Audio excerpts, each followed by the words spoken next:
Hey, welcome back to Why Is That Dad? The show where one simple question leads us down a rabbit hole discovering history, science, and culture. I'm your host Phil, and today my daughter Annalise is asking the questions. All important movies start with a black screen and music. Edgy, scary music that would make a parent or studio executive nervous. And logos. Really long and dramatic logos. Yeah, Annie, that. what are you talking about? Haven't you seen the Lego Batman movie? That's pretty funny. Well, hello everyone. Today's episode will make you hungry. Because we are eating history. We are covering the surprising real people behind General Tso's chicken, pizza margherita, eggs benedict, Caesar salad, kung pao chicken, and beef Wellington. By the end of this, you are never looking at a takeout menu the same way. Annalise, what's the question? Well, we went to the Chinese buffet the other week, and Mom got her favorite, General Tso's chicken. It got me thinking, who's General Tso's? Are there other foods named after people? It's named after a general. Why is that, Dad? Well, first, it's General Tso's. That's what I said, General Tso's. Okay, this is actually the first thing people need an answer to. And although I'm not Chinese, I'll do the best I can. The pronunciation. So, not to be too pedantic, but it's interesting. The general's name in Chinese is Zhuo Zhangtang. When it got transliterated into the older English spelling system called Wade Giles, it became Tso, T-S-O. Now, the T is not fully silent the way a silent letter works in English. It's what linguists call an affricate, a consonant sound that English doesn't really have. The closest approximation is something like swa or swa, one syllable. The ts like the end of the word cats, followed by an aw sound. Tswao. Swa, or if that feels like too much, the modern Mandarin spelling zuao or zo gets you close. Think zua. Zwa. So nobody who says General Tso's is getting it right. Not even close. If you're ordering Chinese via phone, they'll probably smile, hang up the phone, and laugh at your expense, but you'll still get your order. Okay, so was there actually a general? Yeah, completely real. His full name was Zhuo Zhangtang, or Zhou Zhangtang. Anyways, and he was a major military figure in the Qing Dynasty, China's last imperial dynasty. He lived from 1812 to 1885. He helped put down a massive internal rebellion, reconquered a huge stretch of western China that the empire had nearly lost, and was basically a national hero in his home province of Hunan. Hometown legend level famous. So it makes sense that someone would name a dish after him. Yeah, but here's where it gets complicated. The dish wasn't named after him because he ate it or came up with the idea. It wasn't invented in China. General Tso never tasted anything resembling the sticky, sweet, deep-fried chicken we order today. He died in 1885. The dish wasn't created until almost 70 years after that, and it was invented in Taiwan. What? Wait, seriously? Seriously. So here's the history you need. After World War II, China was in the middle of a brutal civil war between the nationalist government and the communist forces under Mao Zedong. The communists won in 1949. Millions of people, soldiers, officials, academics, artists, chefs who'd worked with or for the nationalist side had to flee for their lives, almost overnight. Most of them ended up on the island of Taiwan, which is where the nationalist government relocated. They had to leave everything behind? Everything. Their homes, their country, their entire lives. And among the people who made that crossing was a chef named Peng Chang Kui. He wasn't just any chef. He had been running state banquets for the entire nationalist government, considered one of the finest chefs in the country. So the best chef in China basically became a refugee? And he kept cooking in exile. In 1955, the chairman of the U.S. Joint Chiefs of Staff, Admiral Arthur Radford, paid an official visit to Taiwan. Peng was put in charge of the state banquet. He pulls from his Hunanese culinary tradition and creates this braised chicken dish, heavy, sour, hot, and salty, as he later described it, and he names it after General Tso, the most celebrated military figure from that same region of China. Because he's honoring where he came from, even though he can't go back? Exactly. It's a tribute from someone in exile. But here's twist number 2.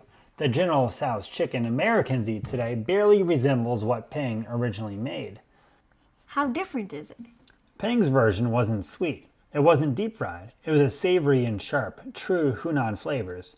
When Ping moved to New York in the early 1970s and opened a restaurant, a competing chef had already been to Taiwan, tasted Ping's dish, and brought back his own version. Sweeter, crispier, built for American palates. By the time Ping opened his own place, New Yorkers thought he was copying the other guy, when it was completely the other way around. He invented it and got accused for copying it? Yeah, he said something close to, "This is crazy nonsense," when he saw photos of the American sweet sauce version. He invented the dish, fled a communist takeover, and then got robbed of credit in his own adopted city. Did he ever get credit back? Eventually, yes. A food writer named Fuchsia Dunlop tracked him down in Taipei years later and documented the real story. There was even a documentary about it called The Search for General Tso. By the end of his life, he was recognized as the originator. He died in 2016 at 98 years old. Okay, so the general didn't eat it. The chef invented it. In Taiwan, the version we eat isn't even the original 3 layers of wrong. 3 layers of not what you thought, and General Tso is not alone. Let's talk about some others. Which one's next? Let's go to Italy. Something you've had at every nice Italian restaurant we've been to. Pizza Margherita. The simple one. Tomato, cheese, basil. I might not have actually tasted that before. Named after a real queen, Queen Margherita of Savoy, Queen of Italy. Oh, that's Mama's favorite drink too. Margaritas! Actually, it's named after another Margaret, and the history is unclear, so we aren't covering that today. We'll save that for when you're 21. But that's in, forever. So you'll be amazed how fast time flies. You'll be listening back on this, laughing about this conversation. Anyways, back to the pizza. Though the story goes that in 1889, she and King Umberto I visited Naples. At this point, pizza was considered poor people's street food. The royals across Europe were eating elaborate French cuisine, but the queen wanted to try the local food. She just wanted pizza? Pizza! She wanted some pizza. So they summoned this famous pizza maker, Raffaele Esposito, to bake at the palace. He makes 3 pizzas. His third, tomato, fresh mozzarella, basil, the queen loves. The colors match the Italian flag, red, white, green. He names it Pizza Margherita in her honor. And supposedly, days later, a royal chamberlain sends him a thank you letter with the royal seal on it. That letter still hangs on a wall of his old pizzeria in Naples today. Good story. Well, here's the problem. Historians have disputed whether that letter is genuine. The royal seal appears to be in the wrong position. The handwriting reportedly doesn't match the chamberlain who supposedly signed it. It's on ordinary paper, not royal stationery. The most likely explanation is that the pizzeria changed hands later, fell in hard times in the 1930s, and a fabricated royal connection was invented to drive business. So the whole queen loved it. Story might just be marketing. It might be, and the name Margherita for that specific pizza doesn't appear solidly in the historical record until the 1960s, decades after the supposed royal encounter.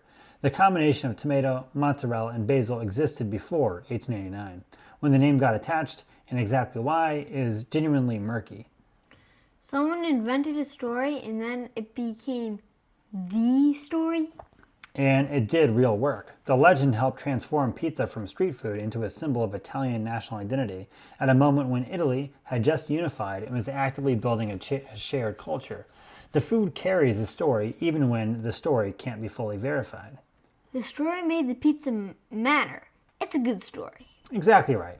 Okay, one more European stop, and then we cross the Atlantic. Beef Wellington. I don't think I've had that. I haven't either, but after researching for this podcast, I'd love to try it. This is named after Arthur Wellesley, the Duke of Wellington, the British general who defeated Napoleon at the Battle of Waterloo in 1815. One of the most consequential military victories in European history. The dish, purported to be his favorite, is a beef tenderloin coated in mushroom paste called duxels, wrapped in puff pastry and baked until golden. I think I saw someone cook it on the Food Network. They said it was difficult to get right. Why is that, Dad?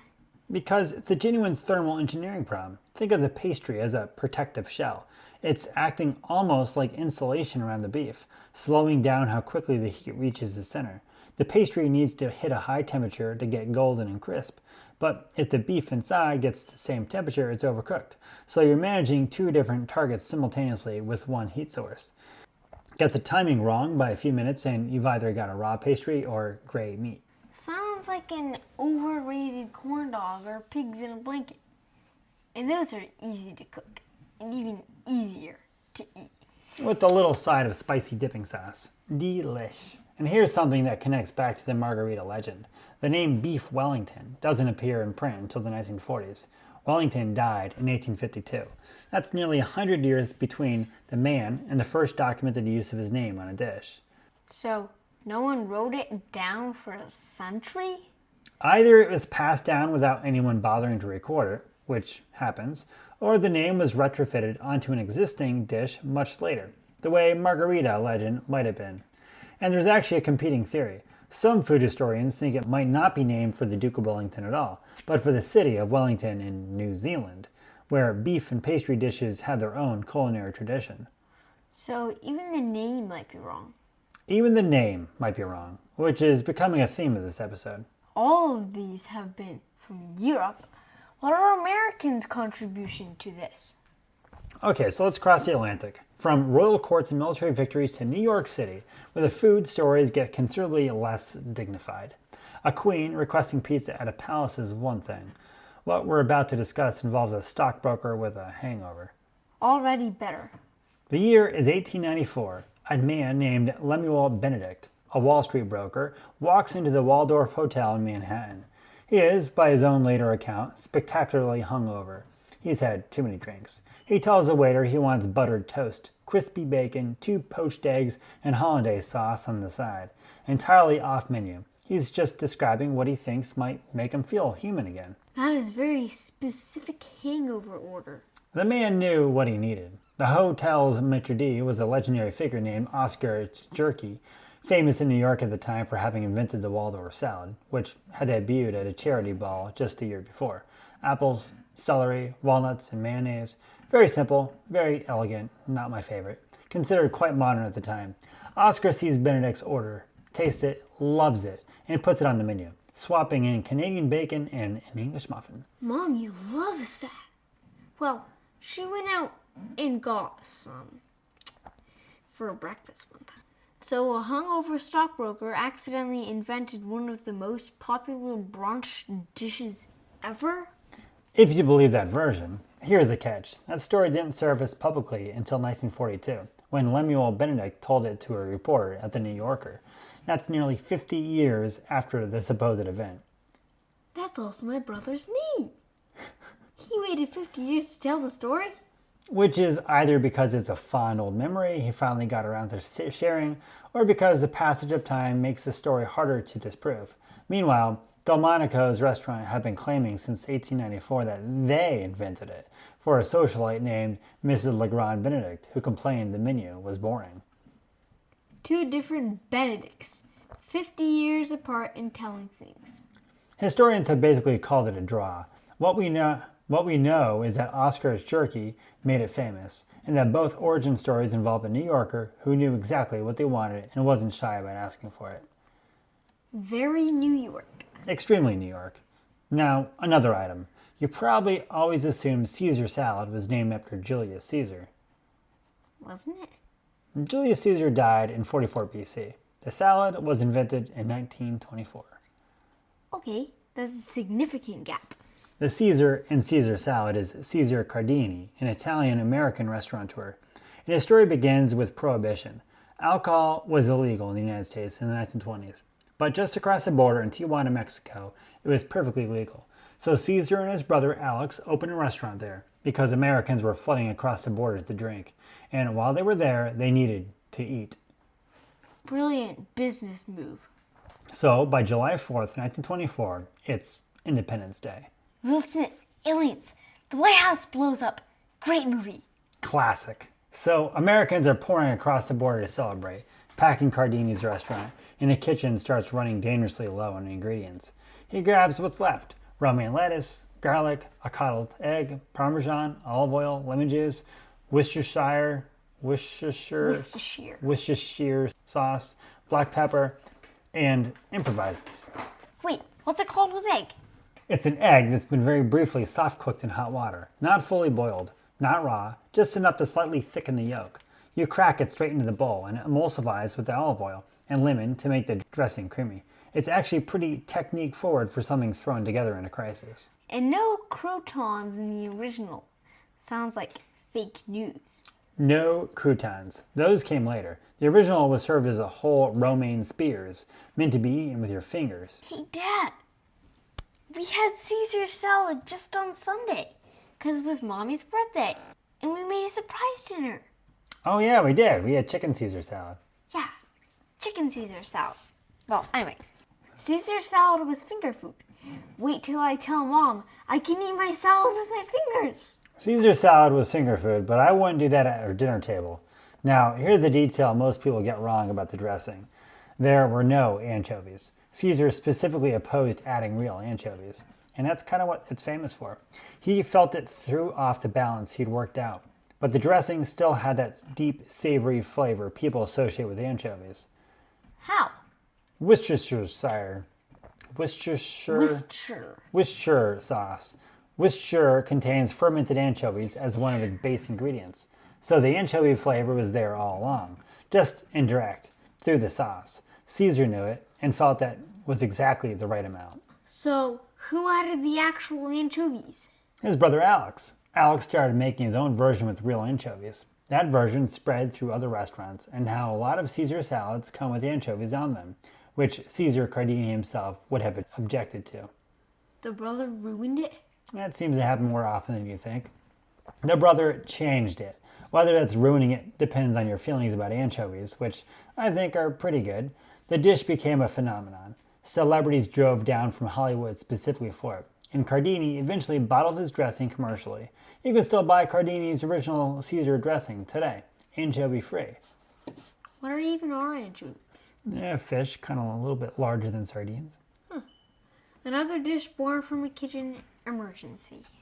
Necessity keeps inventing things. Now, let's talk about one that actually has a genuine connection to its namesake, because we've been dealing with a lot of loose threads. Kung Pao chicken. How is it different from General Tso's? With General Tso's, the connection to the real general is basically in name only. He never ate it, never inspired it. Kung Pao is different. The connection is real. The dish is named after Ding Baozhen, a government official and eventually governor of Sichuan province in the 1800s. His official title was Gong Bao, which translates roughly as palace guardian or imperial tutor, a role protecting and educating the imperial prince.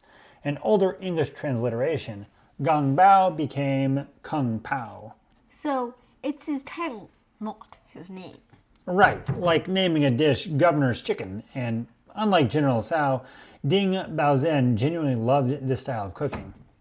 Stir-fried chicken with peanuts and chilies, served everywhere he was posted. His chefs made it. His family made it. It spread throughout Sichuan. He actually ate it? He actually ate it and promoted it his whole life. Now, one thing worth knowing if you're ordering in America, the authentic Sichuan version uses Sichuan peppercorns, which give the dish this distinctive numbing tingle on your lips and tongue. A lot of American takeout versions leave those out entirely, so what you get can be quite different from the original. Spicier in a straightforward way, but without that specific numbing quality. So, the American Kung Pao, the real Kung Pao, aren't the same either. It's a pattern. Now, here's where the dish gets politically dramatic. During the Cultural Revolution in the 1960s, Mao Zedong's government decided anything associated with the old imperial order needed to be erased. Ding Baozhen was a Qing Dynasty official. The name Kung Pao was ideologically unacceptable, so the dish was renamed. Fast fried chicken cubes. Spicy chicken cubes. The original name was officially suppressed for about 2 decades. They banned the name of a chicken dish? They banned the name of a chicken dish. The dish kept being made. The name came back in the 1980s under more open economic policies, spread internationally, and now it's on every Chinese restaurant menu in America. The chicken outlasted the policy. Food usually does. Okay, here's a moment I've been building toward all episode, and I want you to really sit with this one. Okay. The broccoli in your General Tso's chicken is Italian. What? The Western broccoli, specifically the Calabrese variety, the dark green florets in your takeout container, is not a traditional Chinese crop. It was brought to the United States by Italian immigrants, mostly from southern Italy, Calabria, Sicily, arriving in waves between the 1880s and the 1920s. They brought their seeds, their agricultural knowledge, and their vegetables with them. Broccoli became established in American farming, largely through those communities. It was not a staple of Chinese cuisine. China has its own vegetable called gailan, Chinese broccoli, which is leafier, different flavor, genuinely traditional. But the broccoli sitting next to your General Tso's chicken, that's a southern Italian immigrant vegetable. The broccoli is Italian. The Chinese dish's broccoli is Italian. So look at what's actually on that plate. A dish named after a Chinese general who never ate it, invented by a refugee chef in Taiwan, whose original recipe was stolen, sweetened, and deep fried by a competitor in New York, served alongside a vegetable that Sicilian and Calabrian immigrants grew in American soil. Every single component is a story of people moving, adapting, being displaced, reinventing themselves, and leaving something behind that outlasted them. I thought I was just ordering dinner. You're eating 100 years of history every time you eat it. Well, that's deep. It is, but that's what food does. It carries all of that quietly, without announcing itself. You don't have to know the history for the food to contain it. But when you do know it, every bite is different. All right, before we go to the conclusion, two quick ones that deserve to be on this episode. You know how so many of these dishes were invented by someone who was hungry and improvising? The Cobb salad fits that pattern almost perfectly. Who's Cobb? Robert Cobb, owner of the Brown Derby restaurant in Hollywood, one of the most famous restaurants in the 1930s. Very celebrity crowd. Late one night in 1937, after a kitchen had closed, Cobb went in looking for something to eat. He opened the refrigerator and started throwing whatever he found onto a bed of lettuce. Chicken, hard-boiled eggs, avocado, bacon, tomatoes, blue cheese. Ate it himself. His head chef saw it the next day, put it on the menu, named it after the man who raided his own fridge. Incredible. And nachos. You know where that word comes from. The food called nachos? The man named Nacho.